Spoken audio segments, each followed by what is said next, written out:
Teman-teman sekalian, kalau seseorang di antara kita memiliki hubungan dengan orang lain, sosok manusia punya hubungan dengan manusia yang lain, dan manusia ini kebetulan yang menjadi teman dekatnya atau yang dia jalin hubungan dengannya adalah orang yang memiliki kedudukan, jabatan, punya kekayaan, kesempurnaan fisik, orangnya cerdas, baik, apalah segala macam sifat yang kira-kira kita banggakan dari seorang teman ada padanya.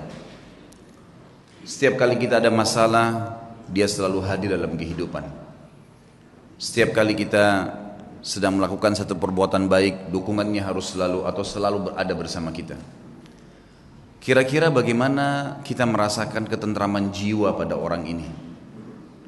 Saya yakin kita sepakat bahwasanya kita akan sangat tentram dengan orang ini. Rasanya kalau tidak ngobrol sehari saja sama dia rugi. Nyaman rasanya kalau mendengar suaranya, karena setiap hari kalau kita telepon selalu dengan sambutan meriah, selalu dengan motivasi positif. Apapun yang kita ingin keluhkan selalu dijadikan sebagai amanah, tidak pernah dibongkar kepada orang lain. Apa saja yang kita butuhkan selalu orang ini hadir, dan ini biasa kita namakan dengan sahabat setia. Saya yakin kita sepakat teman-teman sekalian, kita sangat senang dengan orang ini. Bahkan mungkin semua file rahasia kita berikan kepada dia. Ini pembukaan ceramah kita sebenarnya. Judul kita teman-teman sekalian, indahnya menjalin hubungan dengan Sang Pencipta Allah. Kalau seandainya kita bisa merasa tentram dengan manusia yang kayak tadi saya berikan ciri-cirinya, dan itu ada, bukan tidak ada dari manusia yang seperti ini, kita bisa merasa tentram. Padahal pada saat kita minta nasihat, dia cuma bisa mengucapkan kata-kata. Mungkin pada saat kita butuh bantuan materi, dia hanya bisa memberikan semampunya. Pada saat mungkin kita berbuat kebaikan, dia hanya bisa support semampunya. Manusia banyak lupa dengan hal yang besar, dan mereka melihat hal yang kecil. Seringkali yang saya kasih contoh di dalam materi-materi sebelumnya, kita kadang-kadang kagum dengan pelukis yang melukis dengan lukisan kecil, yang dia mengambil lukisan dari sesuatu yang kita lihat depan mata kita, dan kita bangga dengan lukisan dia karena persis seperti apa yang kita lihat. Padahal manusia itu hanya menciplak saja, dan lukisan manusia tidak pernah bisa bergerak. Tapi lukisan Sang Pencipta, kalau seorang pelukis bisa melukis pohon kelapa dan kita kagum karena warnanya persis seperti itu, tidak bisa bergerak. Dia hanya sekedar bisa membuat kita kagum kalau melihatnya dan mengenang pada saat dia melukisnya. Tapi lukisan Sang Pencipta, saudaraku, bergerak daunnya, buahnya bisa diincipi rasanya, bisa dilihat, lautannya bisa bergerak, manusianya bisa bergerak. Berapa juta spesies hewan yang kita bisa lihat dengan beragam macam warna kulitnya di depan mata kita. Ini harimau, yang itu singa, yang ini serigala, yang itu ular, yang ini kuda, yang sana jerapah, yang sini gajah, dan segala macam hal. Bagaimana bisa manusia tidak bisa melihat keajaiban Pencipta, Sang Pencipta yang maha luar biasa ini, dan dia kagum dengan hal-hal yang kecil. Kita bangga dengan teman kita yang meminjamkan rumah sehari atau 2 hari. Bahkan pada saat kita dipinjamkan rumah, segala fasilitas diberikan oleh dia. Kulkasnya penuh, segala macam apa yang kita butuhkan penuh, ya, dipenuhi. Panel listrik tinggal dipencet, kemudian nyala semuanya. Remote AC tinggal dipencet, kemudian nyala semuanya. Lalu kita kagum dengan orang itu. Itu tidak salah, manusiawi. Tapi yang salah adalah Anda tidak bisa menilai panel-panel listrik yang besar. Teman-teman sekalian, bukankah ada matahari yang terbit setiap hari tanpa kita memencet panel listriknya? Bagaimana misalnya kita bangga dengan panel listrik yang kecil, dan kita lupakan listrik yang luar biasa, yang tampaknya tidak ada makhluk yang bisa hidup. Bagaimana kita lupa dengan hal yang besar seperti itu? Bagaimana caranya kita bangga dengan lukisan seseorang tadi, dan kita lupa dengan di depan mata kita ribuan makhluk, jutaan, miliaran dari hewan-hewan, dari serangga dengan suaranya, dengan warnanya, dengan gerakannya. Manusia depan mata kita dengan beragam macam paras wajah, warna kulit. Lisan kita bisa mengucapkan kata-kata dengan beragam macam bahasa. bisa membedakan mana rasa manis, rasa asin, rasa segala macam asam dan seterusnya dalam waktu yang bersamaan. Hidung kita bisa membedakan mana bau wangi, mana bau busuk dalam waktu seketika. Kita lupakan sesuatu yang besar seperti itu dan kita bangga dengan hal yang kecil hanya karena teman kita menyemprotkan minyak wangi dan kita rasa wangi. Hanya karena kebetulan kita lewat di sebuah tempat dan kita bisa mengatakan, oh busuk bau ini. Dan kita lupakan alat di hidung kita yang bisa membedakan bau wangi dan bau busuk seketika. Bagaimana bisa manusia lalai dengan hal yang besar dan mereka bangga dengan hal yang kecil, saudaraku. Dan inilah upaya syaitan laknatullahi alaihi untuk menjauhkan manusia dari penciptanya Allah subhanahu wa ta'ala. Allah zat yang maha pemurah, maha penyayang, menyebutkan dengan beragam macam sifat-sifatnya. Dan memang kita lihat depan mata kita. Pada saat Allah betul-betul mengatakan Alhamdulillahi Rabbil Alamin, segala puji bagi Allah Tuhan alam semesta. Memang semuanya memang Dia yang ciptakan. Semuanya yang kita lihat dan kita lihat memang Dia yang ciptakan. Dia pemilik alam semesta ini. Kemudian Ar-Rahmanir Rahim yang maha pengasih dan maha penyayang. Memang benar-benar Dia maha pengasih dan penyayang. Fir'aun yang jelas-jelas mengaku sebagai Tuhan, membantah Musa alaihissalam, kufur kepada Allah dan mengatakan kepada Haman, ya Haman ibni li sarha la'alli attalu ila ilahi Musa wa inni la adhunnuhu kadhiba. Wahai Haman, buatin saya menara supaya saya bisa naik dan saya mau lihat Tuhannya Musa itu. Pencipta dia juga. Dia tantang seperti itu. Mungkin saya bisa lihat Tuhannya Musa dan saya pasti yakin Musa itu pendusta. Tapi apa perintah Allah kepada Musa dan Harun alaihissalam? Idhaba ila fir'auna wa qula lahu qawlan layyina. Pergi ke Fir'aun tuh. Hai Musa dan Harun, ucapkan kalimat yang santun. La'allahu yatadzakkar aw yakhsha. Siapa tahu dia mau sadar. Karena dia tidak ngerti nih. Dia nggak tahu itu. Allah subhanahu wa ta'ala dengan kasih sayang yang luar biasa sampai seorang pencuri pun kalau ketangkap, kepergok dan dikeroyoki oleh masyarakat, teman-teman sekalian, itu juga bentuk kasih sayang Allah kepada dia. Demi Allah, kalau Allah nggak sayang sama dia, Allah biarkan dia dengan kesalahannya, maka di depan mata dia ada lubang api neraka yang akan membakar dia. Allah sudah ingatkan sebelum dia mencuri, sebelum dia kepergok, ada rasa takut, rasa khawatir, kemudian mungkin ketangkap sekali, tapi tetap dia ngotot. Bagaimana caranya Allah berhentikan? Didatangkan sebuah masalah yang berat buat dia supaya dia kapok. Kalau Allah biarkan dia tidak kebongkar, bayangkan berapa banyak kerusakan yang akan dibuat oleh orang ini. Dan Allah tahu dengan kemahamurahannya dan kasih sayangnya, hamba ini nggak ngerti, bodoh nih. Dia akan jatuhkan dirinya pada neraka yang dia sulit untuk selamat pada saat itu. Lebih baik sekarang kamu digebukin dan kamu akan tahu bahwasanya itu adalah berbahaya buat kamu kalau kamu lanjutin. Ibnu Qayyim rahimahullah, seorang alim ulama yang mengenal Tuhannya dan tahu bagaimana menjalin hubungan dengan Allah, berkata, Allah itu, kata beliau, kalau saya memberikan penjelasannya tidak disamakan dengan makhluk, tapi contoh beliau datangkan.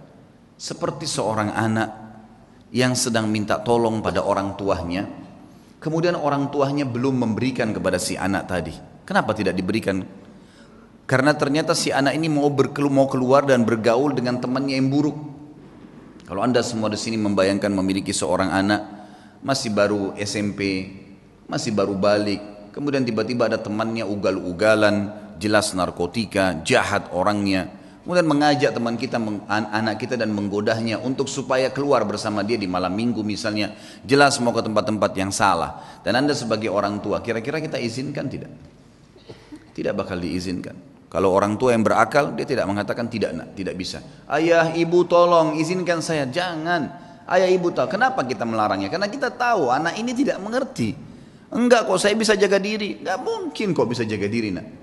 Ayah dan ibu lebih tahu. Kata Ibnu Qayyim, Allah Azza wa Jalla lebih tahu dan lebih cinta pada hambanya dari dirinya sendiri. Wong Allah penciptanya kok.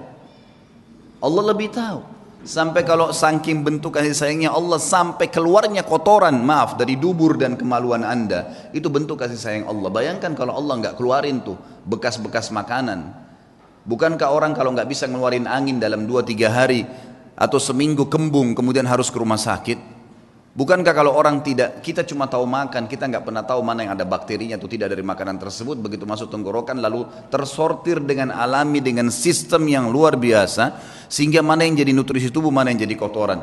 Dan dengan luar biasa Allah cuma memberikan rasa, kita cuma tahu masuk, oh ya mau buang air besar, masuk kamar mandi membuangnya. Kita tidak pernah berpikir, bukankah Anda mencium baunya busuk? Artinya bayangkan kalau tertinggal di perut kita bau yang busuk seperti itu.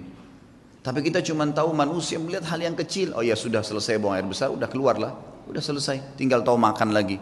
Siapa yang menggerakkan motor di tubuh Anda ini? Siapa yang membuat mengelolanya? Siapa yang mengeluarkannya? Siapa yang membaginya? Siapa yang mengaturnya? Dan segala macam pertanyaan yang tidak bisa sebenarnya kita gambarkan, teman-teman sekalian. Saya sekarang ingin menyampaikan, mudah-mudahan Allah ikhlaskan niat kita, terutama buat diri saya sendiri tentunya, indahnya menjalin hubungan dengan Allah Subhanahu wa taala. Kalau kita sudah mengenal Tuhan kita, teman-teman sekalian, dan caranya sederhana, hadiri majelis ilmu seperti ini, pelajari tentang rukun Islam, rukun iman, dalami tentang Allah Subhanahu wa taala, rutinkan terus jalankan, maka dengan izin Allah kita akan sampai pada titik nanti mengenal Tuhan kita. Dan kalau kita sudah mengenal Tuhan kita dan kita sudah akrab dengannya, perhatikan efeknya. Kita akan menjadi manusia yang super luar biasa. Kalau ada manusia, teman-teman sekalian, yang setiap kali diajak oleh temannya berbuat maksiat, dia jalan saja. Manusia, itu biasa. Tapi Anda bisa menjadi manusia yang luar biasa kalau mau. Di saat lagi diajak pada hal-hal yang haram kita nolak, bisa. Dan itu hanya satu saja, orang yang tahu dan mengenal Tuhannya Allah Subhanahu wa taala. Sampai pada hal yang kecil, teman-teman sekalian. Sampai pada hal yang kecil kita bisa terbentuk pribadi kita menjadi manusia yang luar biasa. Saya akan mulai dengan kisah seorang anak muda yang ada di Irak, terkenal dengan kesalehannya. Orang ini dalam kisah yang sedang saya baca, saya tidak temukan namanya. Tapi kita ambil ibrah, pelajaran. Orang ini saking kekuatan hubungannya dengan Allah luar biasa, kalau azan langsung ke masjid on time, tidak pernah ketinggalan saf pertama. Dari pakaiannya sudah penampilannya sangat dekat dengan Allah. Kalau ngomongnya selalu cuma ayat Al-Quran, nasihat, hadis Nabi SAW. Hidupnya sehari-hari begitu. Kalau bekerja mencari yang halal, pokoknya sudah di jalan Allah Subhanahu wa taala. Orang ini memiliki kelebihan fisik, sangat gagah. Di Baghdad terkenal pada saat itu dia adalah anak yang paling gagah. Umurnya juga masih sekitar 19 tahun pada saat itu kisah ini terjadi. Sampai menjadi buah bibir di kalangan seluruh wanita di Baghdad pada saat itu. Berharap wanita bisa ngobrol saja sama dia karena luar biasa. Tampannya, orangnya santun, sampai dikejar-kejar. Yang terjadi saudaraku, ada satu wanita kaya, seorang istri pejabat pada saat itu, terkenal dengan kecantikannya, kekayaannya. Semua laki-laki juga mengejar dia karena kelebihan fisik yang dia miliki. Dia berkata kepada orang di sekitarnya, saya akan menaklukkan laki-laki itu dan pasti dia akan berzina dengan saya. Yang terjadi saudaraku, dibuatlah sebuah tipu daya syaitan di depan rumah orang ini, perempuan ini. Kebetulan waktu suaminya lagi pergi bertugas keluar kota, dan zaman dulu orang kalau tugas berbulan-bulan dan Allahu a'lam bisa kembali atau tidak, karena memang mereka pada zaman itu tidak ada komunikasi, tidak ada transportasi kayak kita sekarang, tidak ada alat komunikasi maksud saya yang bagus seperti sekarang, dan tidak ada transportasi. Yang jelas dia lagi di rumahnya, dia berhias dengan semaksimal mungkin kecantikan yang dia miliki, dengan semerbak minyak wangi yang luar biasa. Kemudian dia bilang sama dayang-dayangnya, kalau anak muda itu lewat di depan rumah, bilang kalau di dalam rumah ada orang yang sedang sakit dan tidak ada laki-laki yang bisa bantu, tolong bawa ke tabib. Dijebaklah anak muda ini. Begitu dia lewat, tiba-tiba dayang-dayangnya keluar 3-4 orang dengan teriak-teriak, tolong bantu, tuan kami sedang sakit. Sampai akhirnya tidak ada laki-laki dan tolong bantulah. Akhirnya si laki-laki ini masuk ke dalam rumah tersebut. Waktu dia masuk dalam rumah tersebut, saudaraku seiman, maka yang terjadi adalah, yang terjadi pada saat itu, ditutup pintu. Kemudian si perempuan yang tadi licik ini berkata, kalau kau tidak mau berzina dengan saya akan teriak bahwasanya kau sengaja datang untuk mengganggu saya di rumah saya.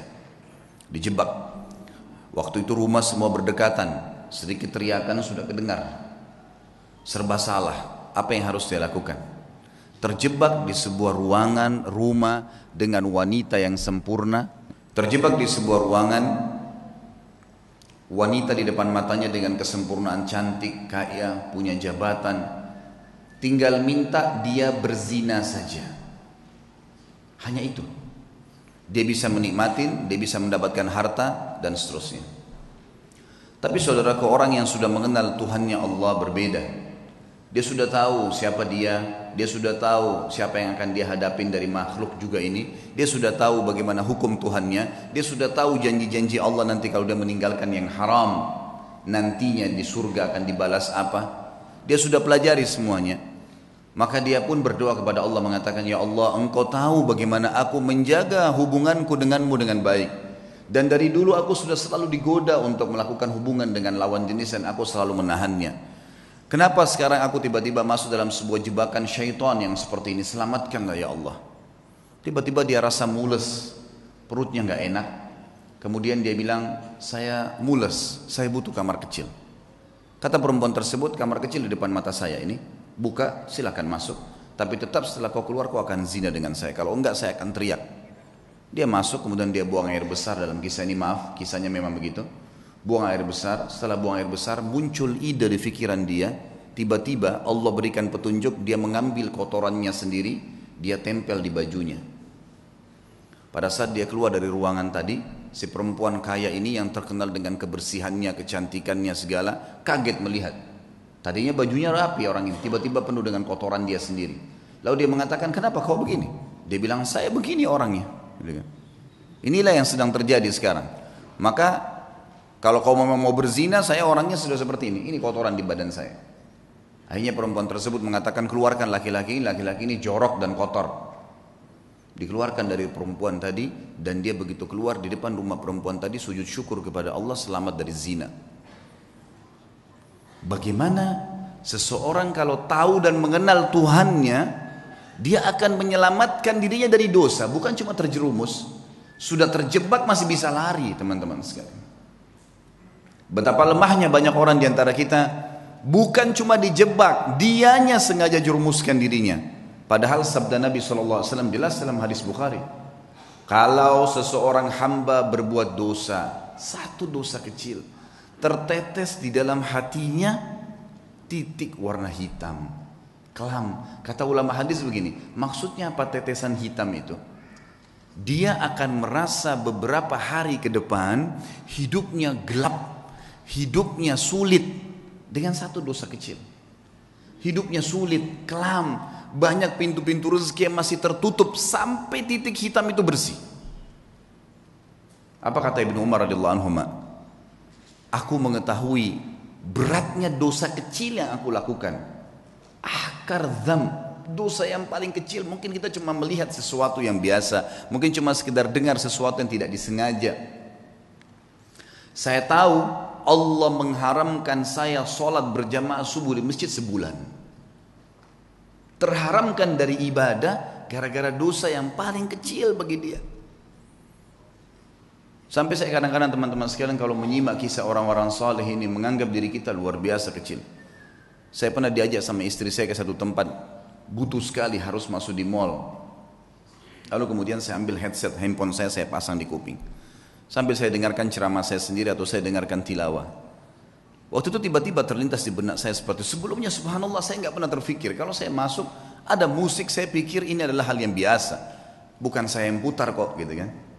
Tapi setelah saya simak kisah-kisah orang saleh ini dan saya pahami makna hadis tadi yang saya sebutkan, ternyata titik noda hitam di dalam hati dari dosa itu walaupun kecil sudah cukup mengharamkan kita dari nikmatnya ibadah yang luar biasa gitu kan. Sampai saya pasang headset tersebut, saya putar.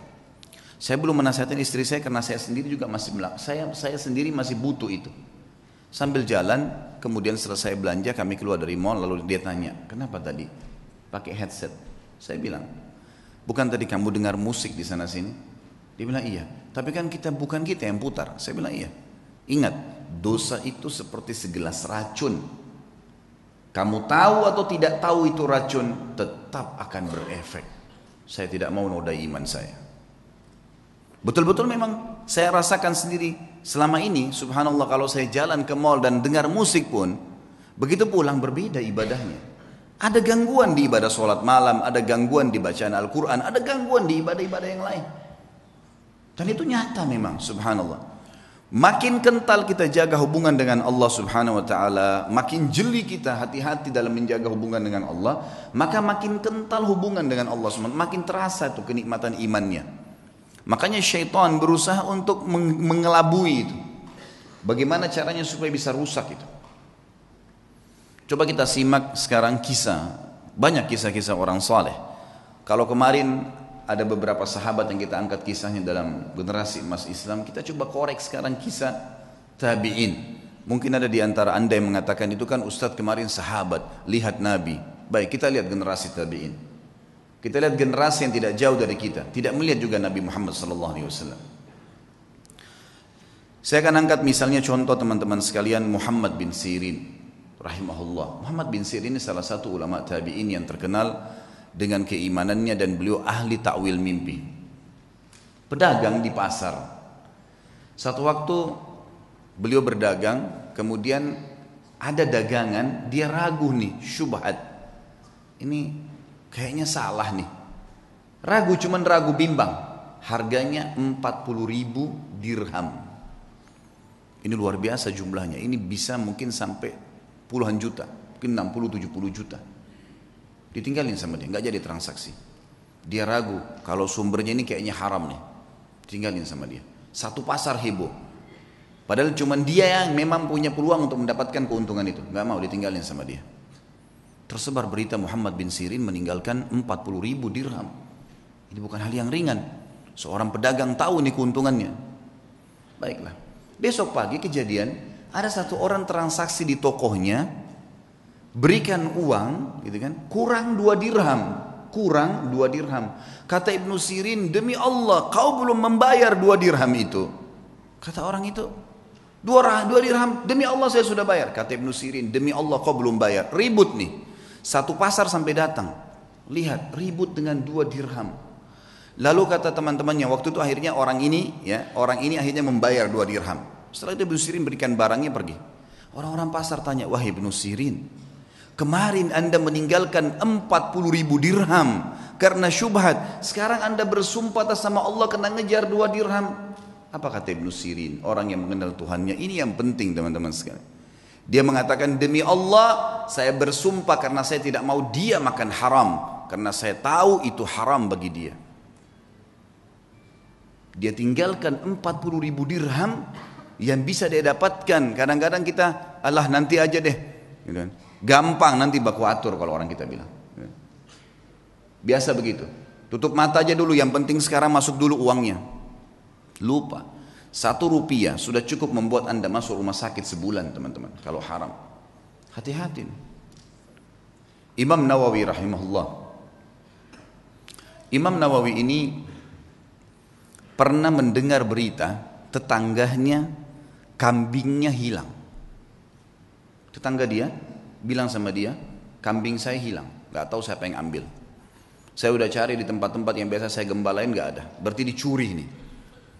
Imam Nawawi tidak beli kambing 1 bulan. Gak beli kambing.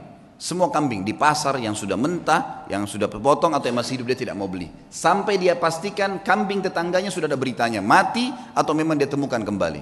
Sebulan dia gak mau beli. Takut nanti kalau yang dia beli itu kambing temannya yang hilang. Saking hati-hatinya menjaga hubungan dengan Allah. Bayangin ini. Bagaimana dengan keadaan kita teman-teman? Semua dianggap remeh nih. Dari makanan, dari minuman, dari pakaian, yang penting pakai saja, yang penting makan saja. Subhanallah. Semua ada tanggung jawab nih. Harus hati-hati menjaga hubungan dengan Allah subhanahu wa ta'ala. Ibnu Sirin ini pernah menasehatin seseorang dengan nasihat yang sangat santun. Orang ini kebetulan mencaci maki Hajjaj bin Yusuf. Kalau teman-teman belum kenal Hajjaj bin Yusuf, orang ini luar biasa jahatnya. Hajjaj bin Yusuf ini terkenal dengan kejahatan, gitu kan. Artinya orang ini suka menyiksa orang, suka mukul orang, gitulah ceritanya, gitu kan. Yang jelas ringkas cerita, Hajjaj bin Yusuf ini dicaci maki oleh seseorang di sebelah Muhammad bin Sirin. Ini orang gini, ini caci maki macam-macam. Kata dia, nasihatnya sangat luar biasa. Sah ya ibna akhi, Hati-hati dengan ucapanmu wahai saudaraku. Fa innal hajjaj aqbala ila rabbih. Ketahuilah Hajjaj ini yang sedang kau bicarakan sedang menuju kepada Tuhannya. Ini sedang menuju kematian ini. Tidak usah khawatir, sejahat apapun dia, sehebat apapun dia, pasti mati. Dia sedang menuju ke Tuhannya. Wa innaka innama taqdimu 'ala Allahi yaumal qiyamah, dan kau juga sedang menuju kepada Tuhanmu dan kau akan bertemu dengannya pada hari kiamat nanti. Satajid anna ahkar adh-dham min dhunubika asharru min ala nafsika min a'zami fa'alahu Hajjaj.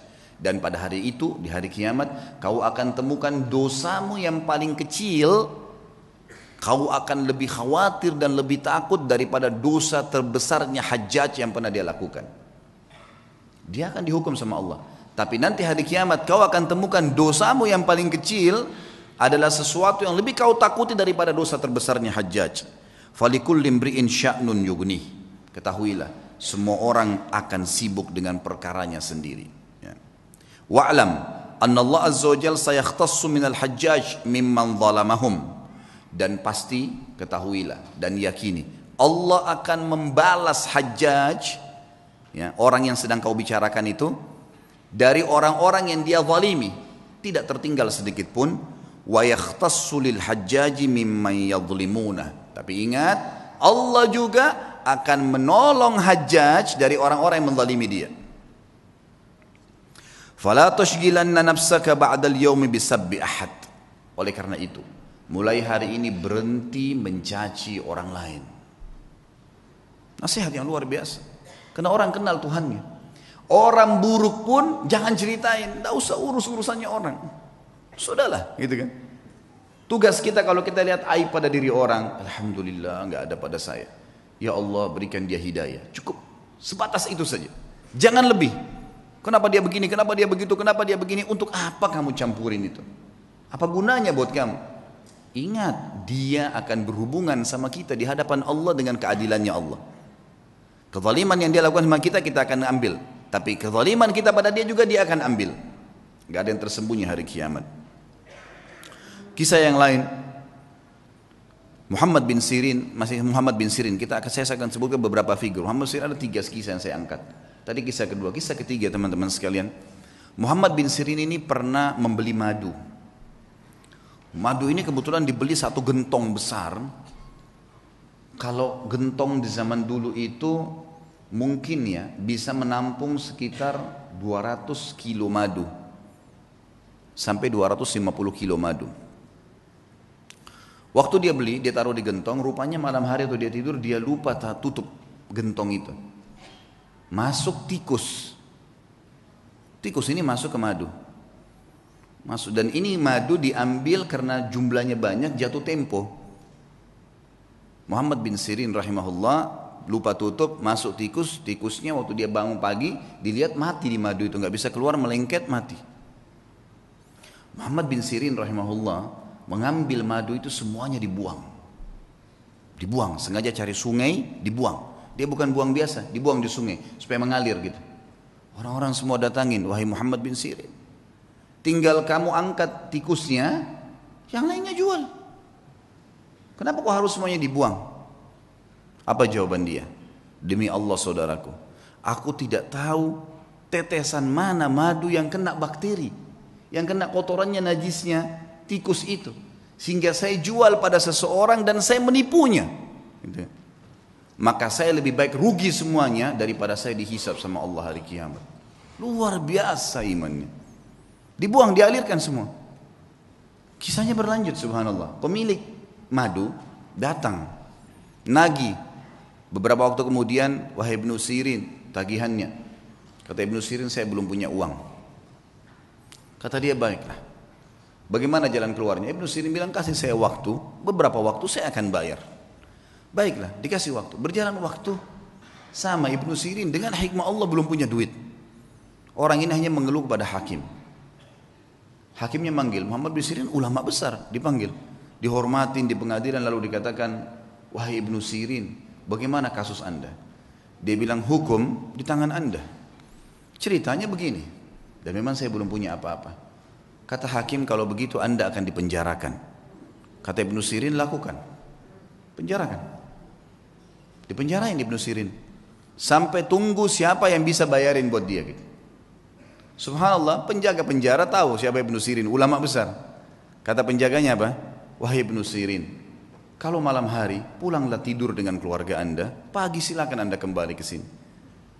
Kira-kira bagaimana tuh kalau kita ditawarin begitu? Penjaga penjara, silakan pulang ke rumah, nanti pagi datang lagi ke sini. Gitu. Begitu terus di penjara. Kata Ibnu Sirin, demi Allah, sambil pegang kerangkengan penjaranya, demi Allah ya saudaraku, saya tidak akan tolong kamu masuk ke neraka. Saya akan tinggal di sini sampai utang saya terbayar. Gak mau keluar. Baca Al-Quran, sholat malam, sampai akhirnya orang-orang satu Baghdad datang membayarkan dia. Dia dengar ceritanya dibayarin, ya. Lunasin utangnya sampai dia keluar. Tapi bagaimana mereka mengetahui hubungannya dengan Allah Subhanahu Wa Taala? Dan ini satu hal yang mahal teman-teman sekalian, mahal sekali. Ini hanya bisa didapatkan bagi jiwa-jiwa yang suci, yang bersih, yang mau memang berhubungan dengan Tuhannya. Dan Allah Azza wa Jalla ini zat yang kalau memberi selalu dalam Al-Quran bahasanya apa? Bighairi hisab. Innama yulaqqas sabiruna ajrahum bighairi hisab. Selalu ada kalimat bighairi hisab, bighairi hisab. Bighairi hisab itu tanpa ada hitungan. Kita kalau minta sama Allah satu, Allah nggak kasih satu, 10, 100, 100 ribu. Luar biasa kalau pemberian Allah SWT itu. Saya pernah punya pengalaman pribadi teman-teman sekalian di Jakarta. Waktu saya buka restoran. Subhanallah, dengan hikmah Allah terjadi sesuatu pada saat itu. Restoran ini mengalami kemunduran. Kemudian saya tidak tahu harus berbuat apa lagi. Lalu kemudian saya tetap menjaga komitmen di jalan Allah Subhanahu Wa Taala. Itu memang kebetulan tidak ada duit sama sekali. Restoran ini harus dibongkar total, pindah dari tempat sewanya. Saya nggak tahu harus buat apa. Yang saya lakukan adalah saya coba pada saat gentingnya seperti itu, bagaimana justru kita gencet diri kita untuk lebih dekat dengan Allah. Hati-hati, jangan malah masuk ke dalam hal yang haram, karena makin memuncaknya sebuah cobaan, maka makin dekat jalan keluar dari Allah. Ini sudah harus 1 minggu lagi saya bayar, dan kalau tidak dibongkar paksa, bisa rusak barang-barang. Nilainya barang yang ada di situ tidak kurang dari 1 miliar rupiah. Ini kalau dibongkar, dirusak semua, ini jadi masalah. Dan ini ada investor yang masuk dengan saya. Ya Rabbi, apa jalan keluarnya? Coba saya menghubungi ayah saya, kebetulan alhamdulillah beliau masih hidup, tolong doain saya, mudah-mudahan ada jalan keluarnya. Kemudian saya coba juga melakukan hal-hal yang saya mampu ibadah kepada Allah SWT sambil tetap saya sabarin. Tunggu sampai titik terakhir. Subhanallah, waktu itu kejadian hari Senin, hari Jumat, itu kalau saya tidak punya informasi jelas, maka akan dibongkar paksa, dan ini akan dibongkar, saya nggak tahu mau taruh di mana barang-barang yang penuh. Jumlah luasan restoran 163 meter yang sangat besar, penuh dengan barang-barang, mau ditaruh di mana nih? Ada coolernya, ada chillernya, ada macam-macam. Subhanallah, hari Rabu saya pengajian malam di Blok M Square di Jakarta. Ada satu jemaah saya, jazakallah khair. Beliau rupanya penggemar ceramah tapi sering dengar di YouTube. Tinggal di Perancis, orang kita. Beliau datang, bukan WhatsApp ke saya, Ustaz saya lagi mau ke Jakarta, saya lagi di Jakarta, saya ingin hadir langsung ceramahnya Ustaz. Oh fadlan, silakan antum datang ke Blok M Square hari Rabu malam ini. Kebetulan maghrib Isya ada materi dosa-dosa besar, habis Isya insya Allah akan ada tanya jawab sampai jam 9 malam.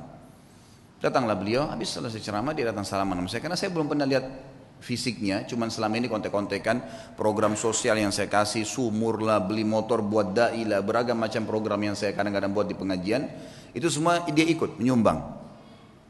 Sampai terakhir jazakallah khair, beliau nyumbang untuk mengumrohkan 2 orang hafidh Quran. Yang saya buatin program, kemudian alhamdulillah dia ikut. Yang jelas teman-teman sekalian, saya waktu itu kemudian saya ngobrol sama dia habis sholat, lalu kemudian saya kasih di mobil saya, kebetulan ada beberapa buku agama, silahkan ambil, bawa pulang, mungkin antum bisa baca-baca. Pas mau pisah, hitungan 2 menit sebelum pisah, dia ngomong sama saya, Ustaz saya kemarin ke Ajwad, ke restoran antum, tapi tutup. Oh iya akhi, udah tutup itu, mungkin sekitar sebulan sekalian tutup. Dan memang keadaannya sekarang kayaknya udah gak bisa saya lanjutin sewanya karena terlalu mahal. Dan ini insya Allah akan mungkin dibongkar, dalam 1-2 hari ini sudah akan dibongkar. Mungkin memang tidak bisa buka lagi. Loh kenapa Ustaz masalahnya? Saya ceritain sepintas. Karena sewa ini harus bayar per bulan sekian, jadi saya tidak bisa menjalankan lagi. Tapi memang nilainya restoran sekian, mungkin saya akan buka. Saya sudah coba tawarkan saham ke beberapa jemaah, memang belum ada jalan keluar. Emang sahamnya berapa Ustaz? Sahamnya sekian, saya bilang. Ada nilai yang saya sebutin, tentunya tidak layak saya sebutin dalam pengajian. Kemudian dia bilang sama saya, kenapa Ustaz baru bilang? Saya sebenarnya baru kemarin ikut investasi di satu perusahaan yang saya inginin. Baik Ustaz, berikan saya waktu, malam ini saya bicara sama istri, siapa tahu ada jalan keluar. Fadhal, silahkan. Saya pulang ke rumah, kemudian saya setelah mandi segala, mungkin sekitar jam 10 malam saya dihubungin sama beliau. Ustaz, saya sudah musyawarah sama istri, kayaknya saya akan ikut sama antum nih. Investasi, restoran itu kita bongkar, pindah dari satu tempat, kita sewa, kita pindah semua. Tiba-tiba, ini orang datang dari Prancis, Allah utus datang ke saya ke Jakarta, kemudian kasih jalan keluar. Dan teman-teman kalau saya sebutin nilainya, dia kasih uang ke saya cash 650 juta. Saya sampai gak bisa tahan, waktu itu nangis, sujud-sujud sama Allah, ini jalan keluar bagaimana ini? Saya langsung datang ke mallnya, waktu itu saya bahasakan ini saya mau buka kembali, dia bilang udah gak bisa Pak, harus bongkar. Baiklah, berikan saya waktu, saya sudah punya anggaran, saya sewa.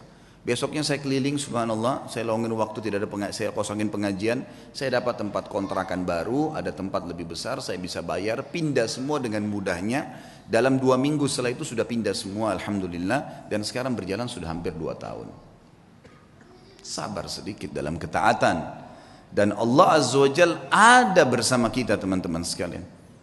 Innallaha ma'al ladzina taqaw wal ladzina hum muhsinun. Allah sudah katakan, Allah akan selalu bersama dengan orang yang beriman dan orang yang berbuat baik. Ini enggak, kadang-kadang orang sudah dalam keadaan genting, susah, maksiat lagi, tambah kebar, tambah mabuk, tambah berzina, menambah menumpuk-numpuk masalahnya. Sementara masalah kecil saya sudah cukup membuat masalah yang besar buat kita. Maka harus sabar.